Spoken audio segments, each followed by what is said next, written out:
Mule deer is one of the species that was on my bucket list that I had to harvest. Scott drove us around and he spotted some deer. Actually, I think that direction. They're about 150 yards down there. I can see his rack sticking up. You're going to be looking for horn tips, okay? I'm not going to talk to you. If I give you 3, that means 30. Mm-hmm. If I go, 3, 5, 35, so on and so forth. Mm-hmm. Even you got your pin set for 30. Mm-hmm. Your top pin's 30, right? Correct right now? Yeah. Mm-hmm. Even if he's at 20, just leave it there. You can adjust that little bit to shoot a little bit lower than you want to hit. You should be fine. If you might not be able to see him, but I might tell you he's right there. So you draw that way and be ready, and you'll see him when he stands up. And we had a good plan, except for what fouled it up was some yearling little fawn that was in between us and our target.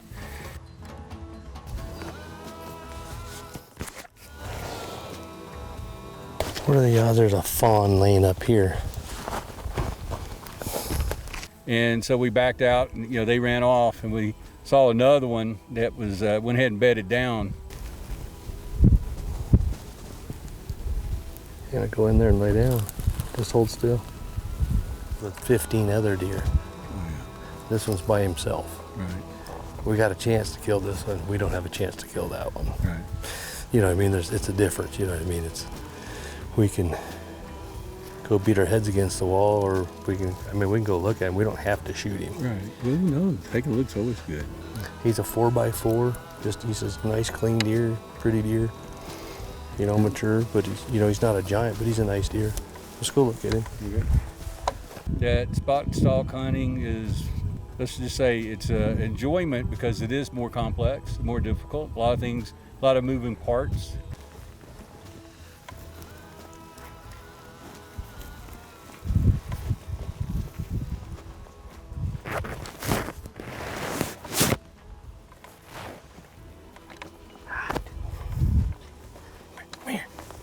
Let's just say, as fortune would have it, I wasn't able to draw quick enough to put a sight on the animal. So there's a lot of things that play into factor. The weather, especially, the terrain. The deer, they know how to bed down to protect themselves. So it takes a lot of knowledge, strategy, and experience to know how to approach one. And that's why I guide, whether it's Scott or Keith, to be able to get up close. I've had, let's just say, opportunities to harvest animals where it's more of an ambush. That this one's more challenging and something I look forward to doing more often. Scott was just eyeballing different parts of the terrain, and something caught his eye. He's got great eyes and vision, and he saw 2 bucks up in this little draw, and he stopped it, said, "Get your stuff." We backed up, unloaded, and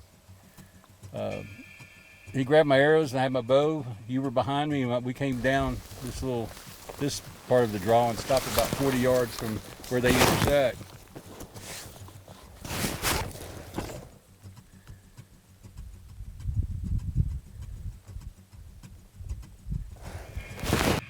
Because there were a couple of deer down here that were grazing. So if we had come any closer, they had spotted us and spooked everything. One of them went up, and I guess bedded down. The other one, I think, turned away and started feeding the other direction. And then these 2 came walking out.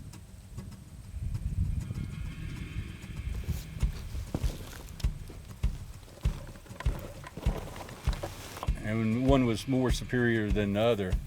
The first one that came out was actually the more mature one. And I went in and drew, and as I drew, Scott said, back down or stop or something, so I powered down, and then he goes, no, and then he gave me the signal to go ahead and draw, and when I drew, I was trying to get proper technique.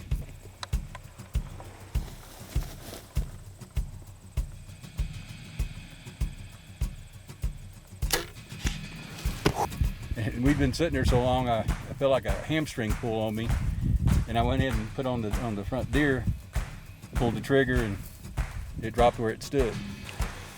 Good job. Nice Well, job. that was a crappy shot, but But it did the job. my hamstring cramped up on me. I don't know. Did you notice? I noticed you. I I was noticed like, you. damn. Yeah. Hey, nice, beautiful 4x4 in velvet. Nice buck. Even with the hamstring cramp, you know, we were able to pull it off. Cool, cool. Beautiful deer. I know he's not probably quite that one you've been chasing around, but he's a good deer for us. No, he's a good looking. Like you said, the velvet, I like. Oh, the velvet just perfect. Beautiful velvet. It's a pretty deer. Ready? Just be careful that you'll slip that velvet if we're not careful. We're gonna go up this little chute here. Are you pulling? Yeah, I'm pulling. Going right up here. Oh, I love it. Like I said, I've been wanting a muley. It was on my bucket list. It is one of the things I want to say, hey, I do have. And he will look nicely in my living room along with all the other animals. I have a nice elk and an antelope and axis deer, fallow, black buck, scimitar oryx, a lot of whitetail. David Attaway, and I lived a life. Great job, David.